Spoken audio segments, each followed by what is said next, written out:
नंगे पैर, उलझे हुए बाल, पीला सा चेहरा, भागते हुए जो वस्त्र शरीर पर पड़े थे कांटों से उलझ उलझ करके फट चुके थे, पैरों से रक्त बह रहा था, हाथों से रक्त बह रहा था। चित्रकूट की पर्ण कुटी पर जाके जब उस बावले से भरत ने सामने बैठे हुए जटाधारी राम को देखा तो पागलों की तरह दौड़ पड़ा। और कैसा था वो बावला, कैसा था वो पागल, क्या कह दिया तुम मत बता कि नंगे थे पाव बावरे के, होकारे मिट्टी में सने हुए, बहता कुछ कुछ रक्त भी था, पाँव थे पैर कांटे थे पाँव में चुभे हुए, थे काले बाल धुली दुश्रित, ओ पीले मुखड़े पर पड़े हुए, जैसे कि भयानक आंधी में श्री सूर्य देव हो छिपे हुए। ओ यह व्याकुलता थी बढ़ने में, यह व्याकुलता बढ़ने में, ओ कहीं धनुष गिरा कहीं तीर गिरा, वही तरकश के साथ साथ वह मुनियों वाला चीर गिरा। भरत सोचते पहले,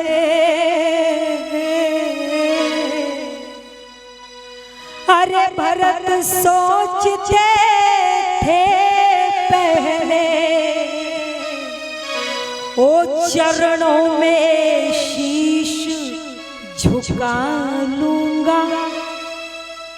राम सोचते थे पहले, सीने से इसे लगा आखिर रघुवर की जीत हुई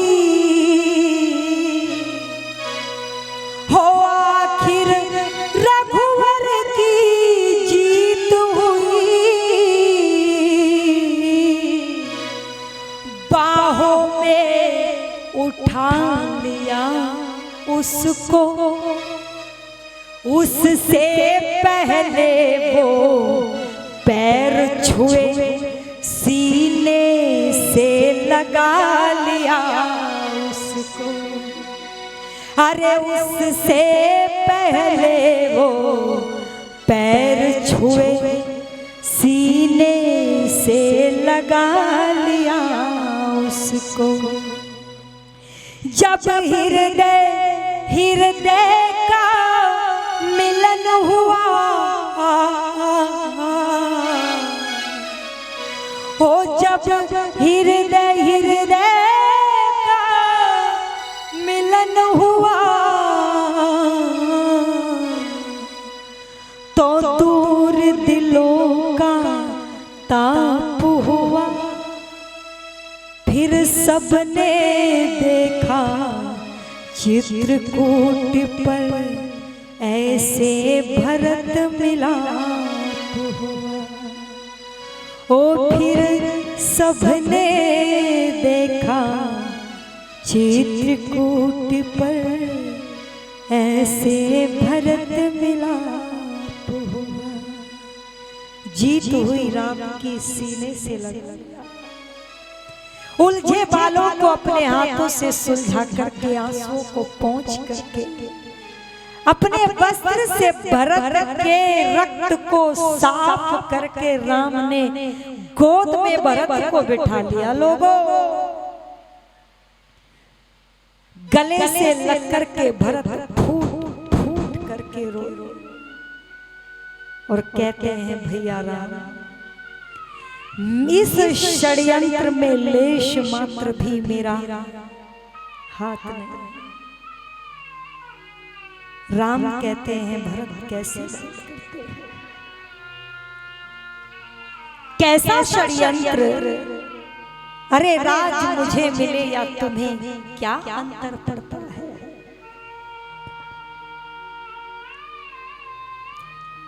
इस बात को सुनकर के राम के गले लग करके भरत फूट फूट करके रो पड़े।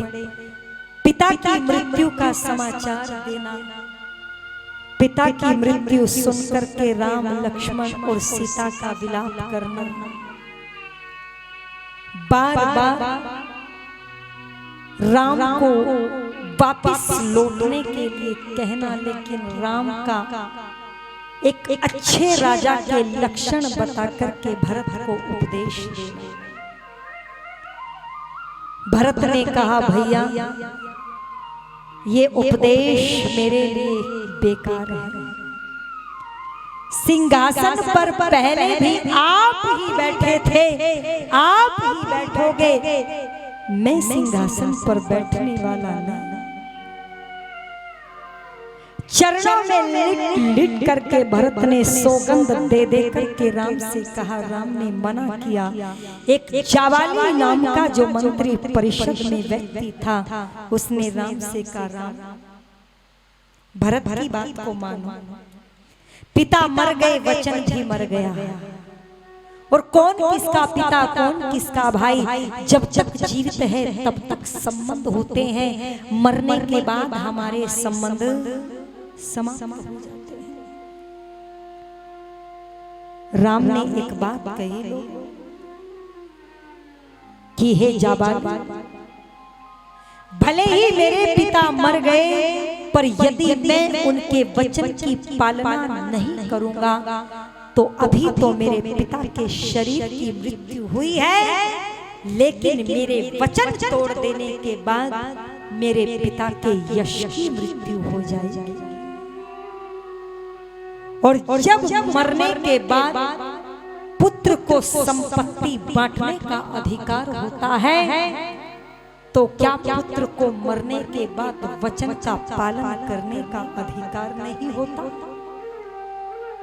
मैं पिता के वचन और पिता के नाम और पिता के यश और कीर्ति को धरती में धूमिल नहीं होने दूंगा। वशिष्ठ ने भी भरत से कह दिया, भरत राम सही कहते हैं। भरत काम करके रो पड़े, हे ऋषि वशिष्ठ, आप भी मेरा साथ छोड़ रहे हैं, ठीक है। और वहीं पर भरत कुशा बिछा करके सत्याग्रह करने के लिए धरना देकर के बैठ जाते हैं। लोगों, आपने सुना होगा कि सबसे पहला सत्याग्रह गांधी जी ने दिया था, पर रामायण में देखने को मिलता है सबसे पहला यदि किसी ने अनशन करके धरना दिया था, सत्याग्रह किया था, तो वो कोई और नहीं था बल्कि भरत था। पर वो सत्याग्रह स्वार्थ में नहीं था। आज तो लोग धरने पर बैठते हैं, गाड़ियां जला देते हैं, सड़कों को जाम कर देते हैं, किसी के सर फोड़ देते हैं, जिंदा बच्चों को मारने के लिए तत्पर रहते हैं। और यदि पूछा जाए क्या चाहते हो, तो डिमांड बस इतनी होती है कि सैलरी बढ़नी चाहिए और कुछ नहीं, काम कम करना पड़े, पैसा ज्यादा मिले, कुछ ऐसा उपाय हो तो हम इस धरने को समाप्त करेंगे। पर धन्य है भारत की भूमि, भरत का सत्याग्रह स्वार्थ पर नहीं टिका था, त्याग पर टिका था। भरत कहता है ठीक है राम, वनों से मत जाना, जब तक इस शरीर में प्राण है तब तक भरत आंदोलन करता रहेगा। जिस दिन तुम कह दोगे मैं अयोध्या में चलने के लिए तैयार हूं, उसी दिन ये सत्याग्रह समाप्त होगा। राम ने भरत के चेहरे को दोनों हाथों से पकड़ करके कहा, मेरे बेटे, मेरे लाल, मेरे भरत, ये तो बताओ मैंने तुम्हारा बिगाड़ा क्या है? क्यों मेरे लिए, क्यों मेरे विरोध में सत्याग्रह कर रहे हैं? बोले ठीक है तो मेरी मांग को पूरा करो, कहो कि अयोध्या का राज मेरा है। राम ने कहा ठीक है अयोध्या का राज मेरा है, कहो अयोध्या का राजा राम है। ये थी मांग। क्या ऐसी मांग अब कोई करता है? नहीं। मांगने का मौका लगे ना तो लोग ऐसी लंबी लिस्ट बनाते हैं कि देखने वाले को चक्कर आ जाए। जब लड़के वाला लिस्ट भेजता है ना लड़की वाले के पास, वो मांग की तो होती है। निवेदन कर दूं, मांगना सीखना है तो भरत से सीखना। भरत कहता है कहो राम अयोध्या का राजा है। राम ने कहा राम अयोध्या का राजा है। और बताओ अब तो खुश होना, उठो। बोले नहीं, कहो मैं वापस अयोध्या में जाऊंगा। राम ने कहा नहीं। भरत तुम क्यों नहीं समझ रहे हो? अच्छा ठीक है, अयोध्या भी मेरी है, तुम भी मेरे हो, राज भी मेरा है। बस एक काम करो, तुम उस सिंहासन को धरोहर समझ करके ग्रहण कर। जब ये बात सुनी भरत ने कहा ठीक है, लेकिन एक शर्त है मेरी। राघव के कहने पर बोले मैं लौट अवश्य जाऊंगा, जो ठीक समय पर ना आए तो जिंदा मैं नहीं पाऊंगा। धरोहर तो ठीक है अयोध्या, पर यदि 14 वर्षों के बाद एक दिन भी ऊपर हो गया ना तो चिता जला करके भरत कूद करके प्राण त्याग दे। और फिर भी मेरी एक शर्त और है, तब ये आंदोलन समाप्त होगा। और शर्त क्या है? फिर भी शर्त एक होगी, भूमि पर आसन लगाऊंगा। हे राम मुझे दे दो चरण पादुका, आसन पर इन्हें सजाऊं। तुम 14 वर्ष तक कंद मूल फल खाओगे तो मैं भी फल खाऊंगा। तुम 14 वर्ष तक धरती पर लेटोगे, मैं भी धरती पर सोऊंगा। तुम 14 वर्ष तक वनवासियों के वस्त्र पहनोगे, मैं भी वनवासियों के वस्त्र पहनूंगा। अगर ये शर्त आपको स्वीकार है तो ठीक है, मैं चला जाऊंगा, लेकिन एक वस्तु और चाहिए। राम कह रहे हैं बस अयोध्या वापस ले जाने की बात को छोड़ करके कुछ भी मांगो, प्राण भी मांग लो, प्राण भी दूंगा। बोलो क्या चाहिए मेरे बेटे, मेरे लाल, मेरे प्यारे? बोले राम अपनी चरण पादुकाएं मुझे दे दो। एक बार भी नहीं कहा राम ने कि माँ ने वनवास दे दिया, बेटा पादुकाएं छीन रहा है। क्या जंगलों में नंगे पैर, पैरों में कांटे नहीं चुभे हैं? उसके भाव को समझा। लक्ष्मण चरण पादुकाएं लेकर के आए। भरत ने कहा भैया इनके अंदर अपने पवित्र चरण रख करके एक बार इन पादुकाओं को पवित्र करो। राम ने उन पादुकाओं को पहन लिया। भरत ने उन पादुकाओं के नीचे अपने दोनों हाथों को रख लिया। लोगों, राम ने पादुकाओं से पैरों को निकाल लिया। भरत ने पादुकाओं को उठा करके यहाँ सर पर रख लिया और सर पर रख करके चल पड़ा रोते हुए अयोध्या की ओर।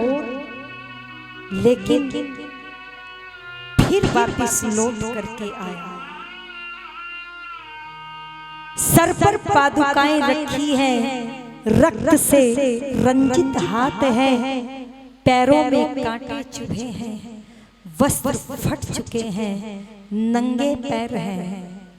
आकर के पादुकाओं को नीचे नहीं रखा, फिर बोल पड़ा राम से, भाभी सीता से, लक्ष्मण से, और क्या कहता है? ऐ मेरे राम,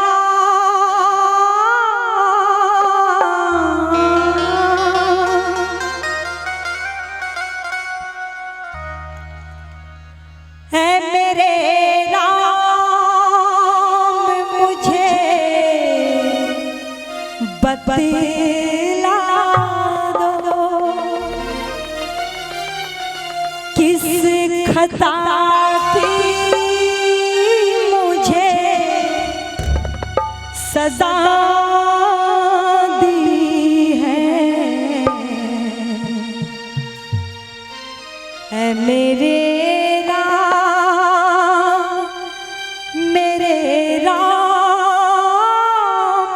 मुझे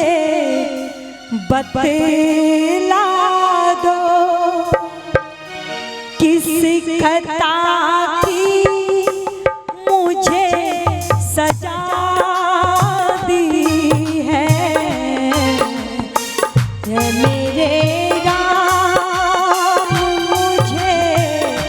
बतला दो किस खता की मुझे सजा दी है। जीना पाऊंगा मैं जुदा होकर, जीना पाऊंगा मैं जुदा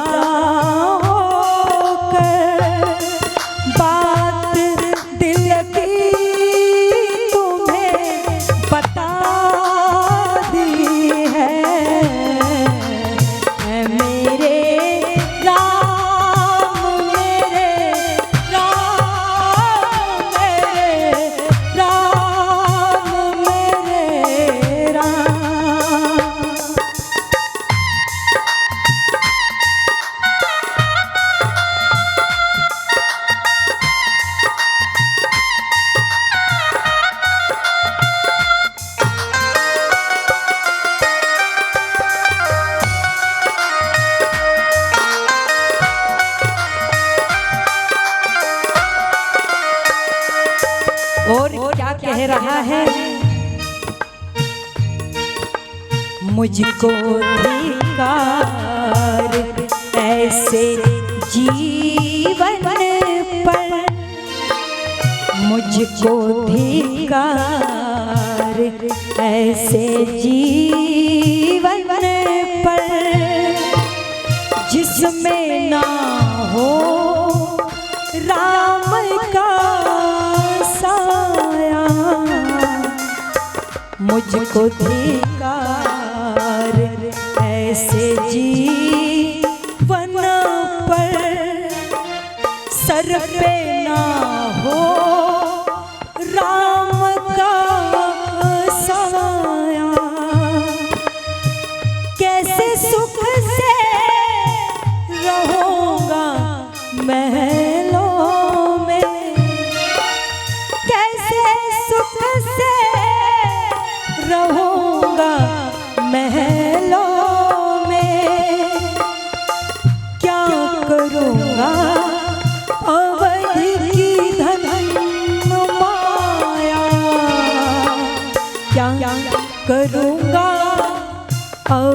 की धन माया। ऐ मेरे राम मुझे बतला दो, किस खता की मुझे सजा दी है। ओ मेरे राम मेरे राम मेरे राम।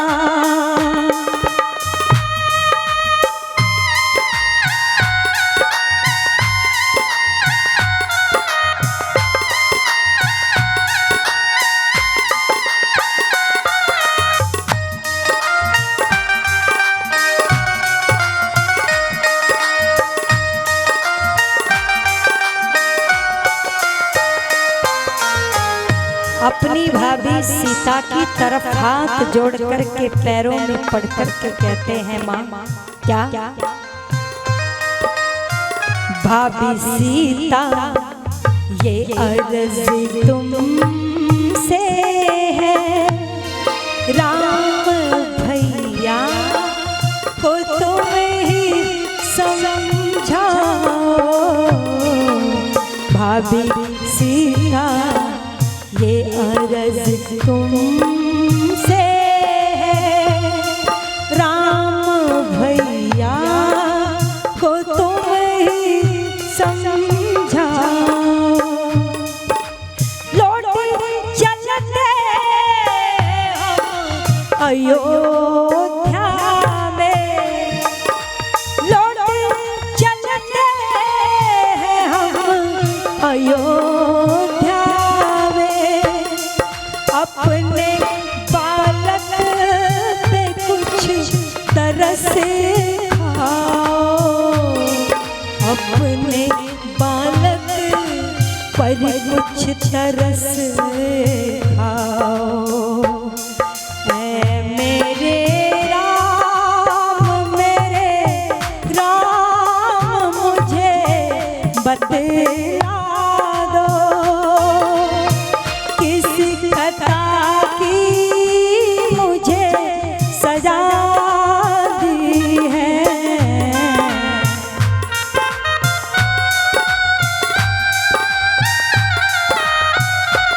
और कहते हैं क्या?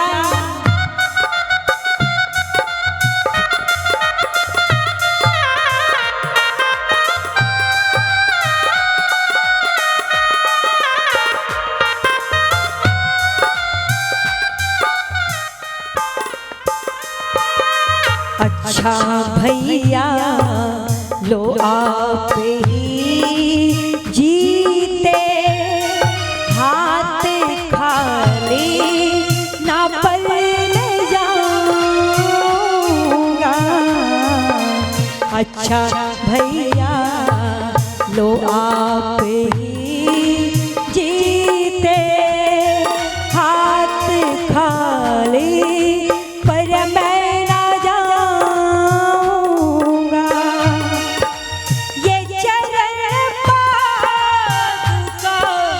मुझे दे दो, ये चरण पादुका मुझे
चल पड़ा सर पे पादुका लेकर, नयनों से बहता जाता था। चल पड़ा पादुका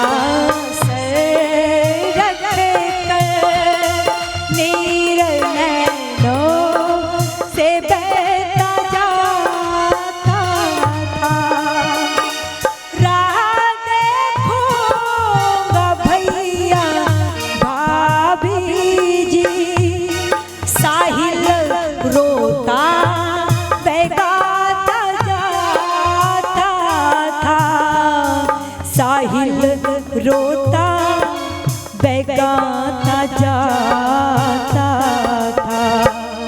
ऐ मेरे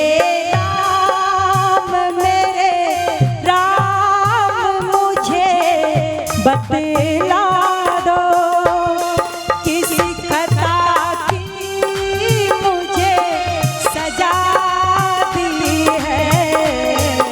ऐ मेरे बतला दो, खता की मुझे सजा दी है। जीना पाऊंगा मैं जुदा होकर,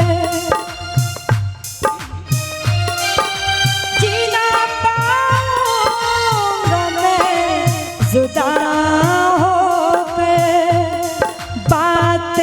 दिल की तुम्हें बता दी है। मेरे राम मुझे बतला दो, किसी खता की मुझे सजा दी है। मेरे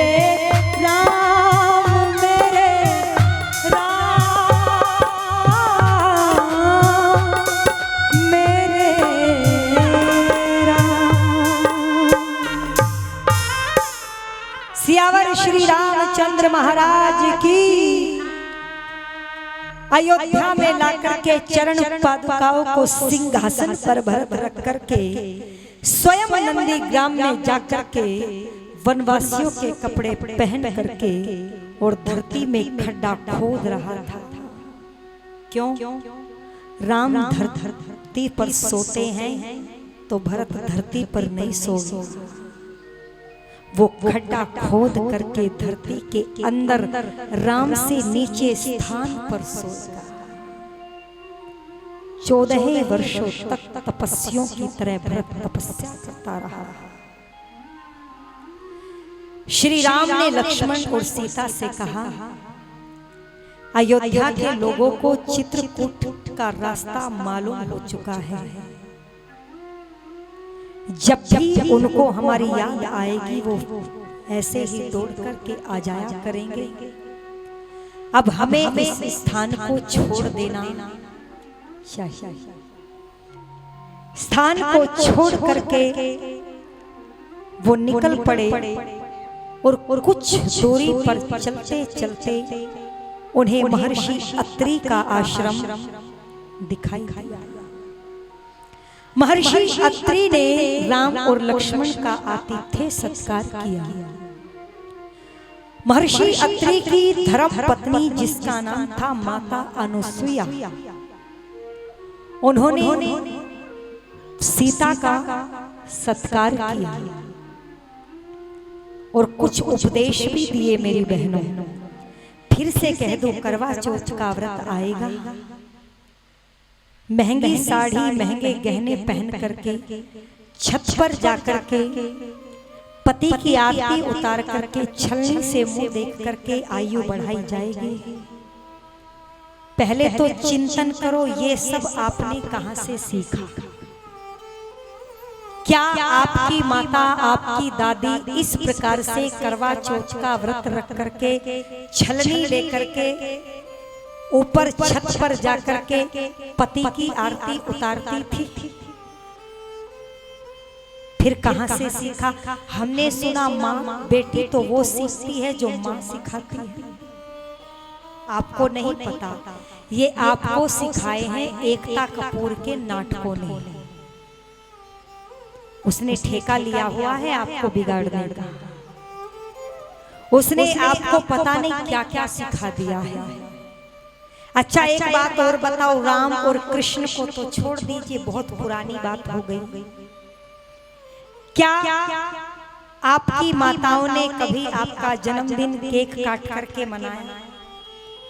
आपकी एनिवर्सरी, शादी की सालगिरह केक काट करके मनी?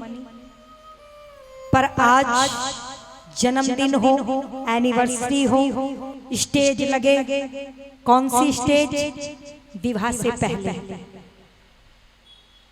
पाणी ग्रहण संस्कार नहीं हुआ, पति पत्नी नहीं बनी, लड़का और लड़की को, दुल्हा और दुल्हन को स्टेज पर बिठा दिया, आशीर्वाद दे रहे हो।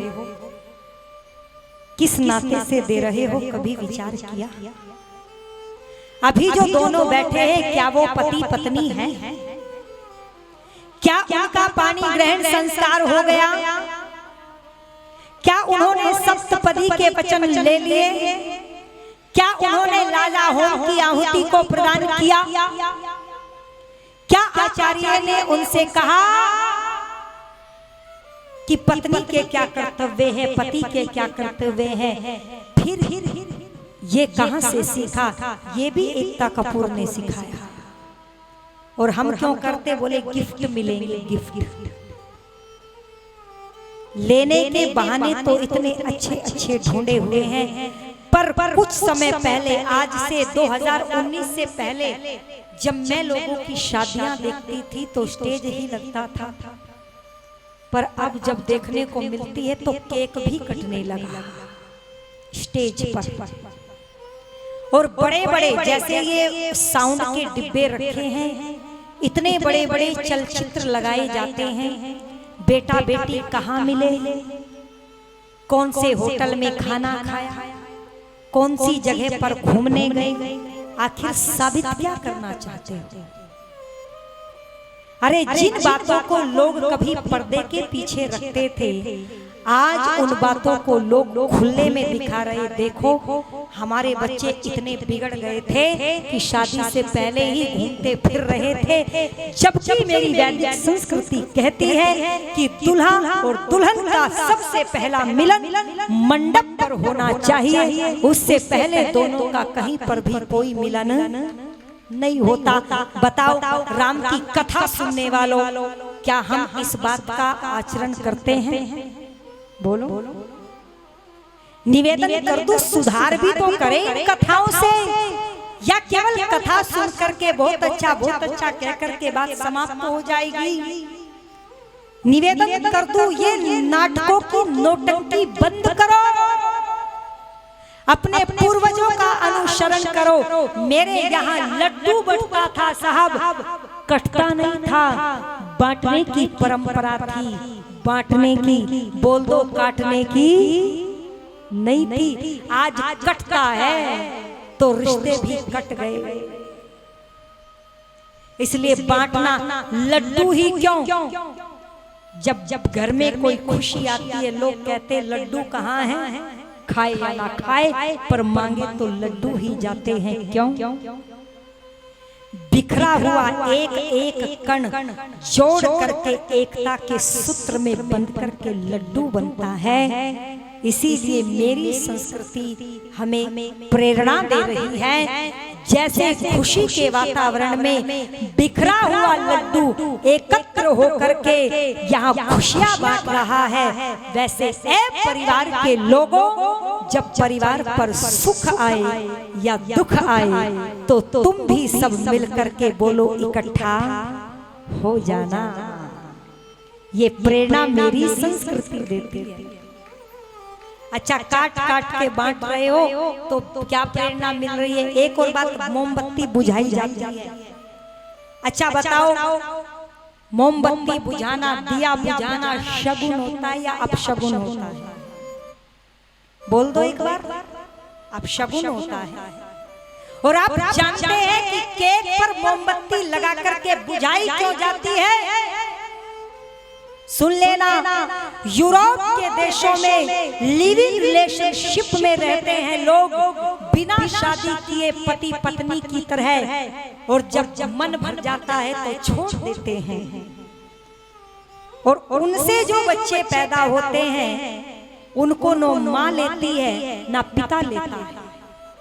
फिर कॉन्वेंट में वो बच्चे भेजे जाते हैं। आजकल तो भारत के बच्चे भी कॉन्वेंट में जाने लगे और गर्व से कहती है माँ कॉन्वेंट में पढ़ता है मेरा बेटा। कॉन्वेंट कहते हैं अनाथालय को। सुन लेना, जो बच्चे जिनका कोई नहीं होता वो कॉन्वेंट में भेजे जाते हैं और वहां जो उनका पालन करता है उसको कहते हैं फादर। वो सबका फादर होता है। वो एक दिन सब बच्चों का जन्मदिन मनाता है और केक मंगा करके मोमबत्ती, क्योंकि ईसाई मोमबत्ती से ही अपनी खुशी मनाते हैं, तो वो बच्चे अपने माता पिता से नाराज होते हैं।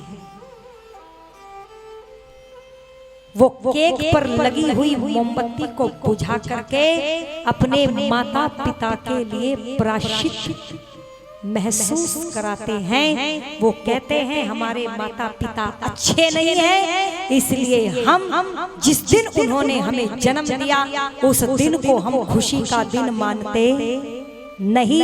ये मोमबत्ती हम उनके लिए बुझा रहे हैं। अब मुझे बताओ, क्या भारत के लोगों के माता पिता अच्छे नहीं हैं? बताओ, बोलो। अरे अपनी नींद, भूख, प्यास, इच्छाओं को छोड़ करके संतान के लिए मरते मरते फिर रहे हैं और फिर भी संतान मोमबत्तियां बुझा रही है। बताओ ये देश बचेगा या मिटेगा?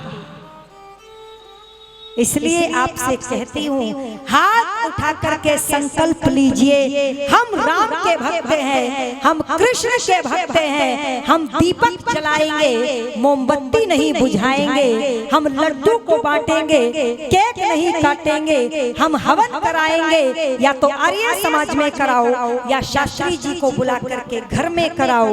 बोलो तब जन्मदिन मनाएंगे। कौन है इस सभा में जो राम का भक्त अपने आप को कहता है? एक बार हाथ ऊपर किए किए बोल दो जय बोलिए सियावर श्री रामचंद्र महाराज की। अब ये फोटो मत सोचना हंसी तक रह गए, ये बहुत दूर तक चले गए। ये संकल्प टूटने नहीं चाहिए। मैं निवेदन कर रही थी, माता अनुसुईया वहां माता सीता को बहुत सारे उपदेश देती है और विदा करती है। कैसे? जैसे एक माँ अपनी बेटी को विदा करती है आभूषण दे करके, वस्त्र दे करके और उपदेश दे करके, रास्ते के लिए कुछ फल दे करके। ऐसे ही तो करती हो बेटियों को विदा, या खाली हाथ भेज देती हो? बताओ, वस्त्र भी देती हो, धन भी देती हो, रास्ते के लिए खाने का सामान भी देती हो, और यदि ज्यादा संपन्न है तो आभूषण भी देती हो। जैसा जिसकी सामर्थ्य वैसा। ऐसे ही माता अनुसुईया ने माता सीता को देकर के विदा किया।